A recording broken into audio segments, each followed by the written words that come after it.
The Changelings have evolved beyond their original conception, allowing this new breed of shapeshifters to replicate organs, which makes them a formidable threat to the Federation. This heightened ability poses a challenge for the franchise itself, and it allows them to thematically reset the time to the Dominion War for narrative purposes. As seen in Deep Space Nine, the Dominion War was massive in scope, as you would see Starfleet headquarters being infiltrated in that case. Blood screenings and internal imaging chambers have been used since the war to detect changelings. This show effectively renders those mute. During the discussion between Jack, Beverly and Jean Luc, Beverly expresses concern about the changelings' ability to evade these measures that have been in place since the war. Jack and Picard also discuss Jack's potentiality of joining Starfleet, but Jack is hesitant and doesn't seem to see himself as part of Starfleet. He wants a clear dividing line between himself and Picard's history. Picard indicates that Starfleet is a broad church and is willing to take in people who may not have had a second chance, a theme that permeates through this episode with Ro Laren later, and Seven is also a case in point, especially given her history over Star Trek Voyager and up until this point.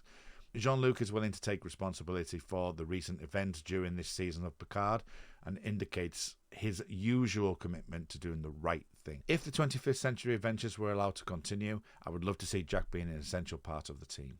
The budding relationship between Worf and Raffi is proven to be highly effective, as seen in their training scenes where potential opponents can utilise and expose each other's weaknesses. The dynamic is later replicated in the real world when Worf and Raffi engage in a duel to manipulate Trin.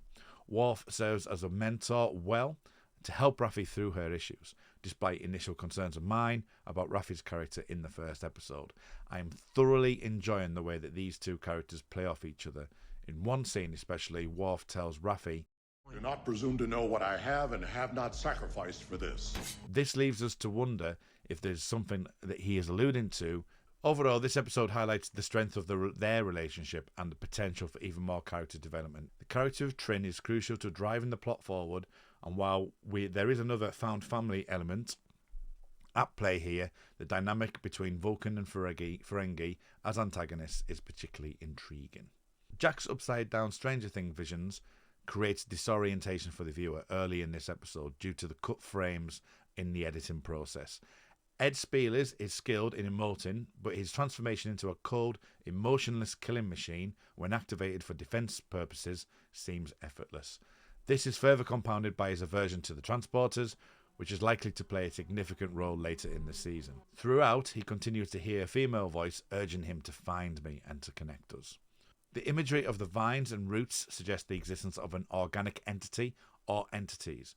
Is it possible that Jack's encountered a species during his off-screen adventures that has left an imprint on him?